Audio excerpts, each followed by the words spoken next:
Good morning, everyone, and Shabbat Shalom. A big item in the news these days is that yesterday, Elon Musk lost $152 billion in one day. No one has ever lost so much money in one day in the history of the world. And what was the cause of his great financial loss? His falling out, his rift between him and President Trump. Now, the Baal Shem Tov says everything in this world is a lesson in the service of God. What can we learn from this story? This week's Torah portion contains the most famous blessing in Judaism, the priestly blessing. Yivarechecha Hashem v'yishmerecha. May God bless you and protect you. May God shine His light towards you and be gracious to you. May God lift His face towards you and grant you peace. Now, not only is this blessing recited by the Kohanim, the priests, in the temple, and today in the synagogue, as we did on the holiday Shavuot, but every Friday night we bless our children with this threefold blessing from this week's Torah portion.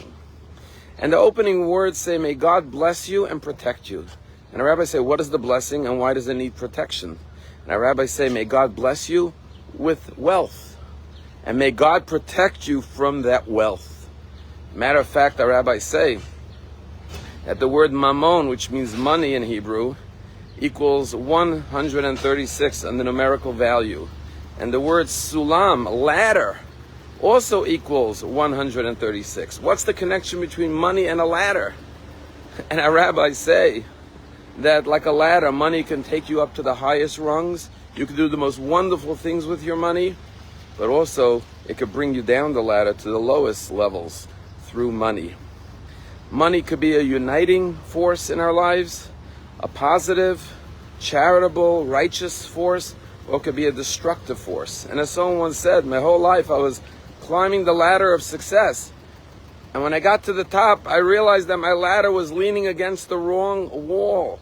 We could devote our lives to amassing wealth, and it could bring us down in life. And we realized, what did I do? I've seen, as we've all seen, the way money is the biggest blessing in people's lives, and sometimes, God forbid, the biggest curse.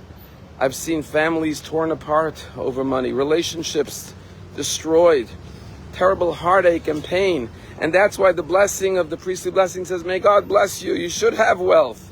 But what's the closing words of the priestly blessing? May God grant you peace. You should make sure you have peace in your life, because as our rabbis say, peace is the vessel that all the other blessings are contained in. You can have all the blessings, but if you have a hole in your vessel, the blessings seep out. If you want to contain and maintain the blessings, if you want your blessings to be protected, you have to have peace in your life. And therefore, relationships and peace is more important than money and material things, because without peace, you don't have anything.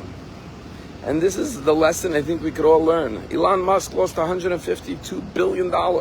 Why? Because of his rift with President Trump. And I'm not getting into the rift. It's not my business. But I think there's a lesson here, that every area of our life is impacted by the degree of peace. Even your financial assets, surely your more spiritual and emotional assets of life, can also all be enhanced or disrupted by peace or lack of peace.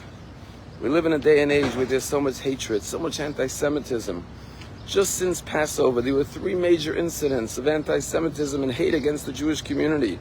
On the night of Passover, after the Seder, when Governor of Pennsylvania, Josh Shapiro, went to sleep with his family, children in bed, an anti-Semite came and firebombed his house.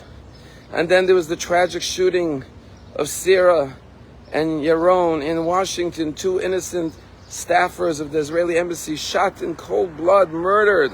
23 bullets shot into Sarah. Such hate, such evil, such anti-Semitism.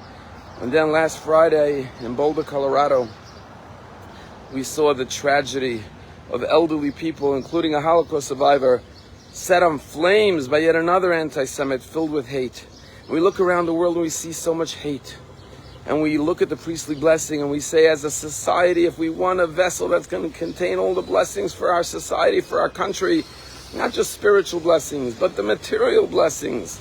If we want to be prosperous and successful, we have to eliminate the hate. We have to stop the anti-Semitism, because that destroys the fabric of society. And history has shown us time and again that any society that tolerated anti-Semitism towards Jews, it ultimately led to the decline of that society. And if we don't want to see the decline of America, we have to all stand up to fight anti-Semitism. That's why tomorrow at Palm Beach Synagogue, we're having a Shabbat of unity. We have with us Sapir Cohen and Sasha Trufanov, two former hostages who experienced the greatest anti-Semitism and Jew hatred. And they will be with us. But not only that, leaders of the local Jewish community, Jews and non-Jews, and town council members will come to Palm Beach Synagogue to stand together with us and say, we have no room for hate in our community, in our society. We must put an end to this before it destroys, not just, God forbid, the Jewish people, but our American culture, way of life, of freedom, liberty, tolerance, respect. That's what this country is based on. Let us stand united. Let us stand for peace. And let us remember that that's the greatest blessing. So if you're in Palm Beach, join us tomorrow for Shabbat services. Let's take a stand together and say in one voice, we will stand together, and that's the way we will rise and go from strength to strength and receive all of God's blessings. Shabbat Shalom.